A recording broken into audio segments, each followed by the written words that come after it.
Qadarullah, istri saya terkena penyakit menular. Bagaimana praktek salaf dalam menghadapi penyakit menular? Bagaimana titik temu antara hadis yang menjelaskan tidak ada penyakit yang menular dan athar yang mengkhabarkan bahwa sahabat menghindari penyakit menular? Aduh. Ini lagi diuji berarti ya. Semoga Allah Subhanahu wa taala kuatkan dirimu dan istrimu dan keluargamu, ya. Lagi diuji berarti.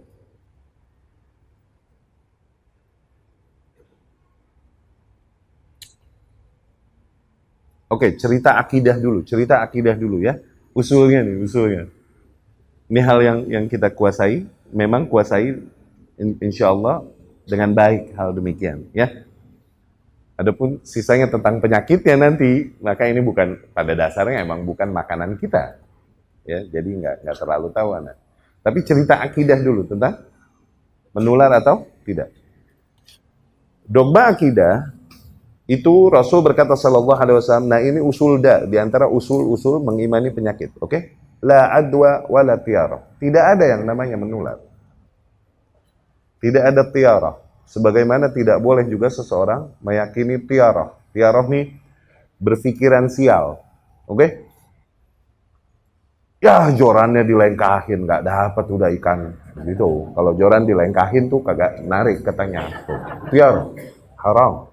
Kufur. Bertentangan dengan akidah. Ya kuburannya dilompatin kucing. Hidup lagi dah tuh pitung. Iya kan? Ini gara-gara kuburannya dilompatin kucing.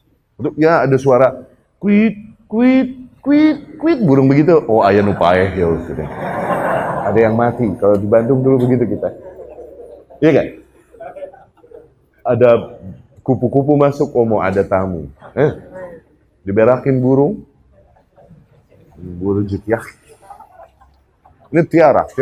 Itu hal yang bertentangan dengan akidah. Nggak boleh diyakini. Ya. Sebagaimana juga meyakini adanya penyakit itu menular. Itu bertentangan dengan akidah. Tuh, dikiaskan sama tiara. Bahaya gak? Jadi, tidak ada menular. Oke? Tapi ada hadis-hadis lain dari Nabi SAW.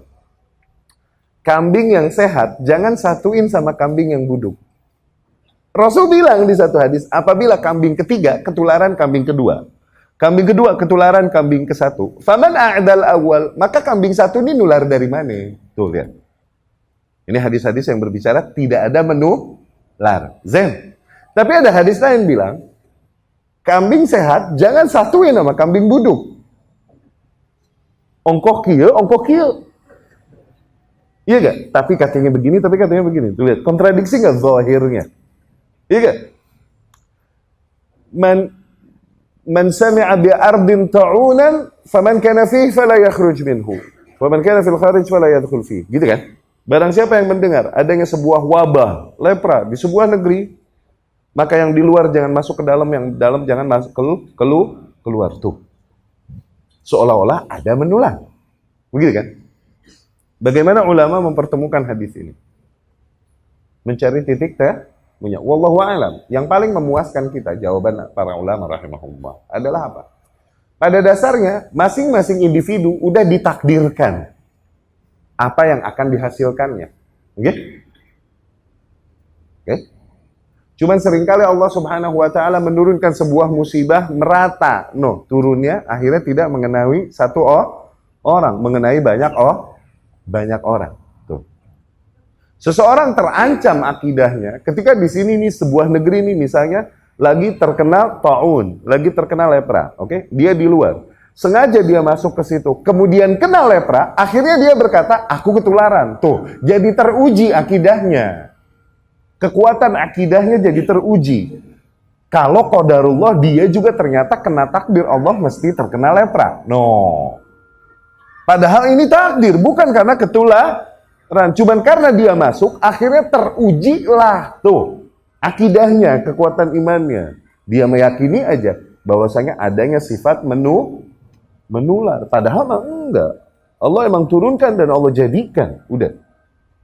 Berapa banyak orang di sekitar wabah ketika epidemik terjadi dan mereka nggak kena? Ada nggak? Ada nggak? Tuh lihat. Kalau yang namanya menular itu hukum pasti, harusnya mereka kena. Kenapa? Udah nggak ditakdirin. Nanti bisa cari jawaban. Oh, antibodinya lagi bagus, kondisinya lagi bagus. Bisa aja, ya nggak? Intinya apa? Emang nggak ditakdirin untuk kena. No. Kambing buduk, jangan disatuin sama kambing sehat. Karena apa? Qadarullah ketika disatuin. Yang sehat, terkena takdir juga dia mesti terkena penyakit buduk. Akhirnya si pemilik akan berkata, ini gara-gara dia ketularan. Tuh, bukan lagi berserah kepada Makanya dilarang untuk nyemplung. No. Supaya apa? Agar tidak terfitnah akidah kita. Wallahu a'lam. Jawaban yang paling memuaskan menurut aneh, ini.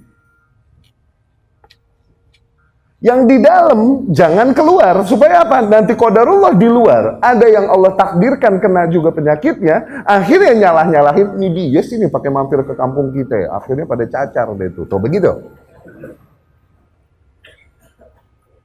Jangan kau menjadi media menguji keimanan orang lain. Jangan. Sabar di dalam. Terima apa yang Allah takdirkan. Cara mencari titik temunya wallahu alam yang Anda pahami gitu. Dulu waktu itu kan di antara ciri kiamat menyebar angin merah di Syam yang dengan itu ribuan jiwa orang-orang yang beriman mati. Ternyata ini terjadi di zaman Umar ibn Khattab. Angin merah ini ternyata virus itu lepra itu. Menyebar di Syam. Ribuan kaum muslimin mati dan sahabat-sahabat besar mati di dalamnya. Di antaranya Abu Ubaidah ibn Jarrah, Mu'adz ibn Jabal, matinya tuh kena lepra itu di situ. Oke? Dan mereka bertahan sabar, nggak mau keluar dari negeri tersebut karena tahu perintah Rasul Sallallahu Alaihi Wasallam. Kalau engkau berada di dalam, jangan keluar. Yang di luar, jangan masuk ke dalam. Para sahabat meninggal terkena itu. Oke. Jadi kau meyakini takdirnya. Nah, sekarang tayyib kita lihat.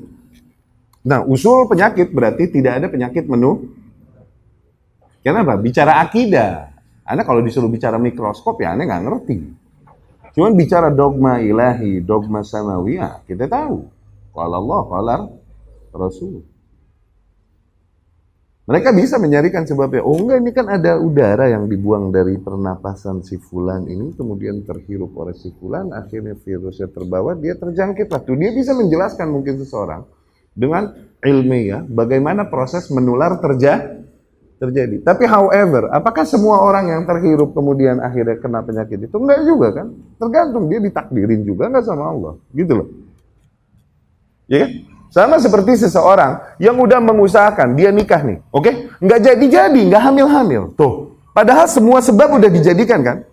Maaf, udah dihalalkan. Punya lelaki, maaf, udah berada di dalam. Kemudian dibuang di dalam. Tuh. Tapi masih nggak bisa membuahi. Iya nggak? Padahal semua sebab telah dijadikan. Iya nggak? Udah minum korma hijau. Buat subur katanya. Tapi tetap kesuburan orang beda-beda kan? Iya nggak? Ada yang udah 5 tahun nikah masih belum hamil. 10 tahun nikah masih belum hamil. Iya nggak? Ada yang baru setahun nikah udah hamil. Baru sebulan nikah udah hamil. Ada yang semua sebab dilakukan, semua usaha dilakukan, tapi masih tidak membuahi. Dicek, si perempuan normal ternyata, si lelaki juga normal ternyata. Cuman nggak ngeklik aja, emang belum Allah takdir kan mau diapain? Iya nggak? Jadi usulnya penyakit menular tidak ada. Tapi untuk menjaga keimananmu, ketika memang, itu terjadi pada dirimu atau keluargamu, sebisa mungkin kau hindari. Supaya tidak teruji keimananmu. Sabar. Dan kemudian banyakin puasa. Dalam hal ini puasa wisol boleh. Semua penyakit sembuh. Wisol tau kan? Maghrib masih puasa, sambung lagi terus. Hitung 24 jam, 48 jam, 72 jam. Hitung. Wisol, puasa wisol. Untuk kesehatan itu boleh. Dan puasa sangat efektif. Matiin penyakit apapun. Mau yang sifatnya hardware tubuh yang rusak, mau sifatnya virus, mau sifatnya bakteri, mau sifatnya luka mungkin di dalam tubuh dan lain-lain, itu sangat efektif dengan puasa, luar biasa itu. Wisol boleh, atau mungkin puasa air aja kayak Syekh Al-Albani yang hanya minum air putih selama 2 bulan. Dengan niat medis boleh, nggak jadi bid'ah. dengan niat medis.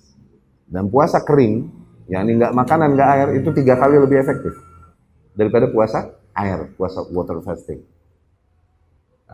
Seringin puasa, wisol sebisa mungkin. Ketika terbuka, ada jendela makan, oke, makan makanan yang makan makanan yang segar, makanan yang sehat, makanan yang kukus-kukusan, begitu deh sementara.